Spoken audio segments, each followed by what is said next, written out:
So you've finally moved into your new house. You've even planted an all-new landscape. Tomorrow night's the big housewarming party. And while these steps are great during the day, at night they may pose a bit of a problem for some of your guests. So what we're going to do is install a low voltage lighting system and make access to your front door a lot simpler. It's easy to do. You don't need an electrician. You can do this yourself. What I'm doing now is laying out one continuous cable, and I'll connect both ends of it to the transformer.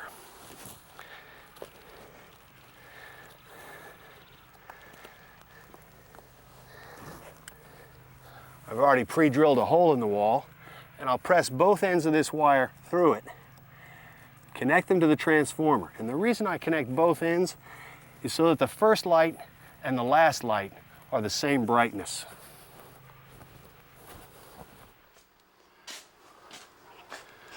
When you pull the wire through, there's something I'd like to point out. This is specially designed cable for low voltage lighting systems. One side of the cable is grooved and the other side is smooth. And when we twist the ends together to make our connections, we want to make sure we put the smooth to the smooth and the grooved to the grooved. If we don't, we're going to damage our lights. Next, take a wire stripper and strip off plenty of insulation. And then, being sure to put the smooth to the smooth, twist them tightly together.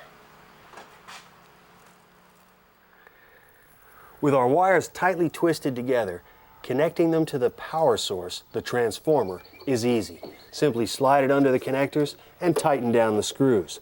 The transformer does two things for us. First, it steps the power down from house current to a mere 12 volts, making it absolutely safe for us to work on.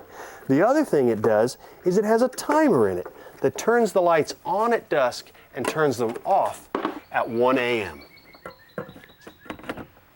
Hang it on the wall near a convenient outlet and plug it in. With the power turned on, connecting our lights is literally a snap. We have a quick clip. These sharp little metal prongs actually pierce the wire when we put it together around the wire. And if we've done it right, the light should come on. Do this during the daylight, much easier to do. And don't worry about shocking yourself. This is low voltage, it can't hurt you. One advantage to not burying the cable right away is that we can make changes while we're in progress. I think it might be a good idea to shine a light up on the house, but I want to see the light, not the light source, so I'm hiding it behind this shrub. If I don't like it after dark, I'll move it. The next thing I want to do is place the lights approximately where they go in the landscape. After dark, I'll get them exactly where I want them and come back tomorrow and bury the cable.